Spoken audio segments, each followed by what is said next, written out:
Salam, selamat pagi Bapak Ibu jemaat yang dikasihi oleh Tuhan. Shalom, selamat pagi Ibu Bapak, saudara-saudara yang diberkati Tuhan. Shalom, selamat pagi jemaat yang dikasihi oleh Tuhan Yesus Kristus.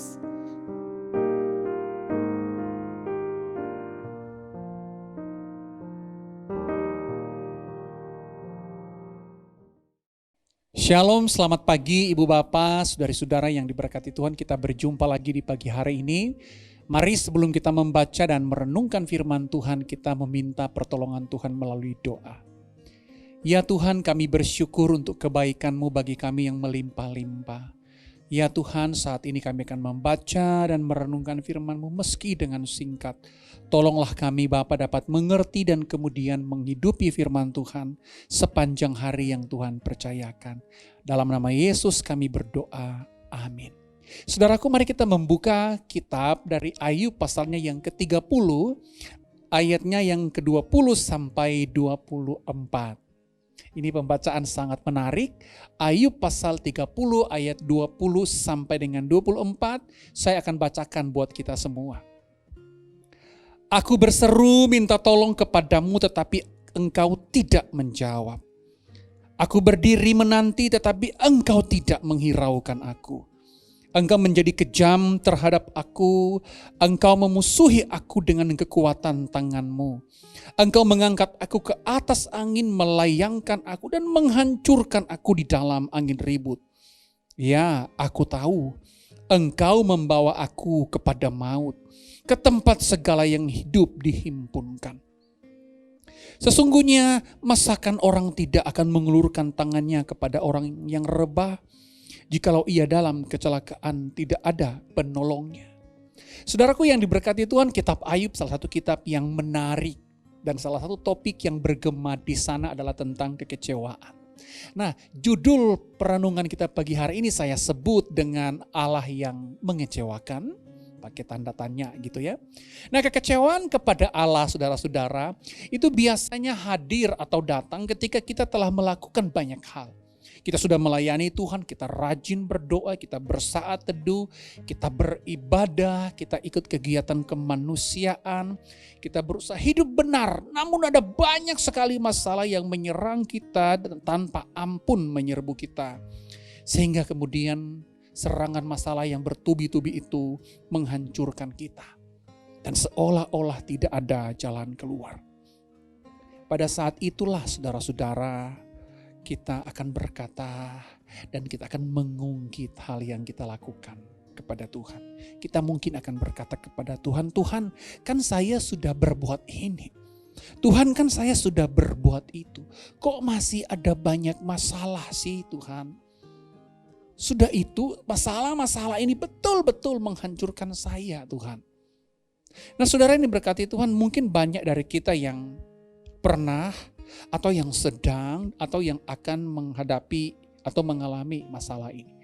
Nah pertanyaannya adalah, mengapa sih orang baik, orang yang saleh menghadapi atau diserang dengan masalah yang bertubi-tubi? Harusnya enggak dong, mungkin kita berpikir seperti itu.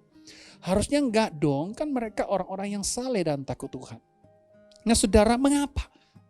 Nah jawabannya adalah karena orang-orang yang itu, orang-orang yang saleh, banyak kesalah atau keliru memahami Tuhan. Kita kecewa karena kita keliru memahami Allah. Nah dalam firman Tuhan yang kita baca ini pembacaan yang sangat menarik. Ayub memiliki pemahaman yang keliru juga tentang Allah.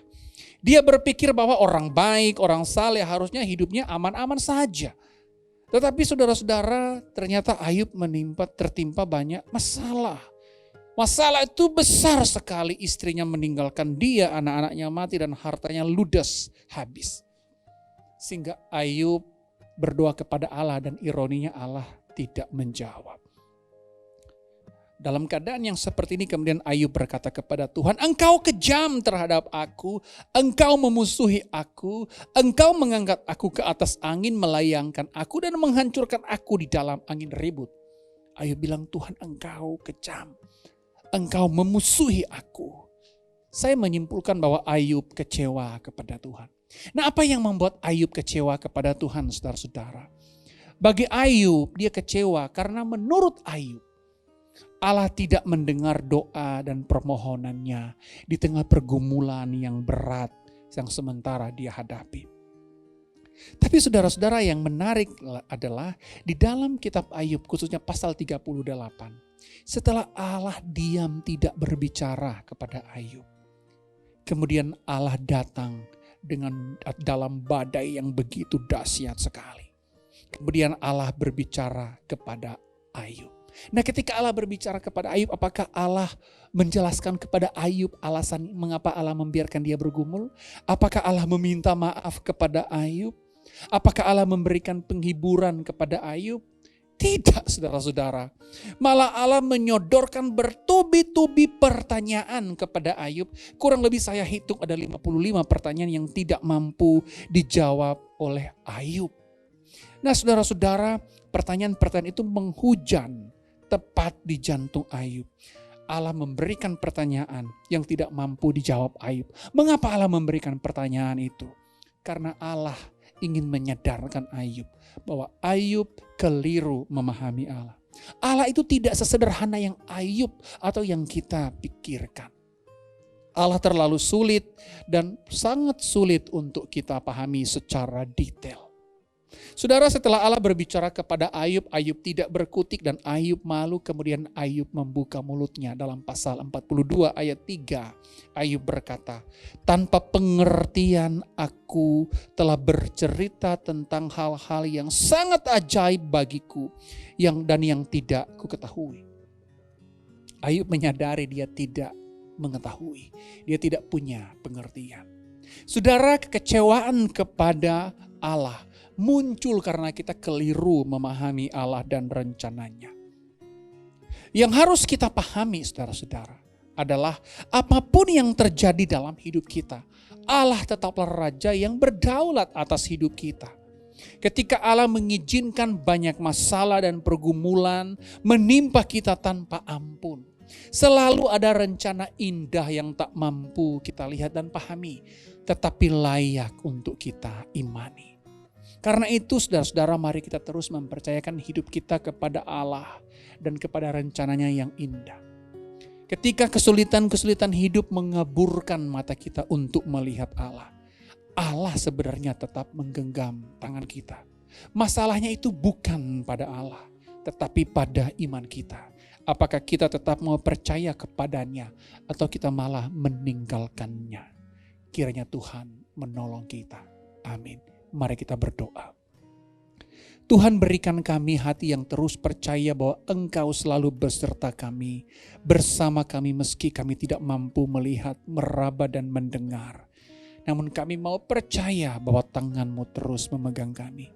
Hal ini bukan hal yang mudah, Bapa, namun berikan kami iman yang kuat itu supaya menjadi modal bagi kami. Ketika kami menghadapi berbagai pergumulan hidup yang Engkau izinkan, kami terus percaya Engkau hadir bersama dengan kami. Dan karena itu Tuhan, hadirlah bersama dengan kami ketika kami menjalani hari ini. Di dalam nama Yesus kami berdoa. Amin.